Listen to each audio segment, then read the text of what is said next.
හතේ අපේ පොත ගේනකොට මේගොල්ලෝ සිවුරු උස්සන් ආවනේ මේ තේරවාදී සෙට් එක. දැන් ඒක ඇත්තටම ළමයින්ට ලංකාවේ ලිංගික අධ්‍යාපනය ලබා දීම අතිශය වැදගත්. මොකද ඉතාලම කුඩා දරියන් ගබ්සා වෙනවා අපේ හැමෝටම දහස් ගාණක් දවසකට.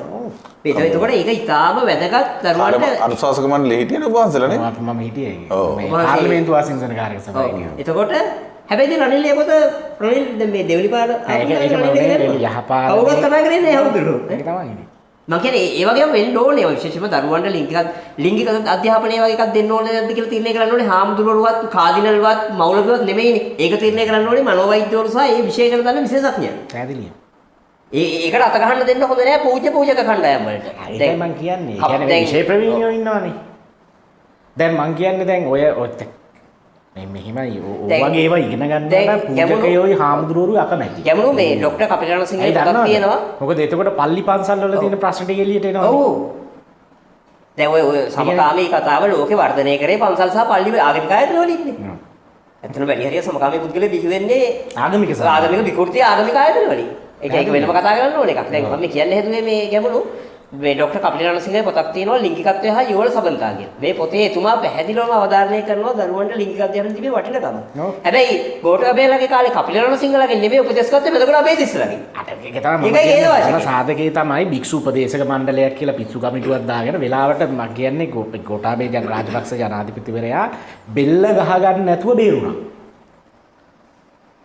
ඇත්තටම ඒක අමාරුයි. අර ගෝඨාභය මොකද කරේ? හාමුදුරුවෝ 69කට කුරි ගහලා ඉන්දියාවට ඊට පස්සේ සංඝමිත්‍ර කියන හාමුදුරුවෝ මේ සිදුවීම දැනගෙන ආව ලංකාවට. එතකොට ඒ හාමුදුරුවෝ මොකද කරේ? ඒ කියන්නේ සංඝමිත්‍රවරු ලොකු මිෂන් එකකට එන්නේ පරිගණීන ක්‍රියාවලියටම දාර්ශනිකයෙක්නේ. දාර්ශනිකයෙක් සහ බොහොම හොඳ වේදාංගත් හදාරපු බෞද්ධ ශාස්ත්‍රය රාජ්‍ය නීති අරමය හදාරපු දක්ෂ භික්ෂුන් වහන්සේනවා. එතකොට ඒ හාමුදුරුවෝ මොකද කරේ?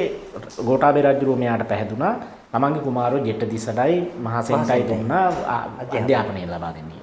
ඊට පස්සේ ජෙට්ටතිස්ස රාජ්‍ය බලයට ආවම පස්සේ ජෙට්ටතිස්ස කොහොමද මහ විහාරයට යම් පක්ෂපාතීත්වයක් තිබෙන නිසා ආමුදුරුව මේ ආපහු ඉන්දියාවට ගිහිල්ලා මහසෙන් රජු වුණාන් පස්සේ ආවා. ඒකේ ප්‍රතිපාගේ විඳින්න උන අවසානයේදී මහ විහාරයේ උඳු ඇපුරුවානේ.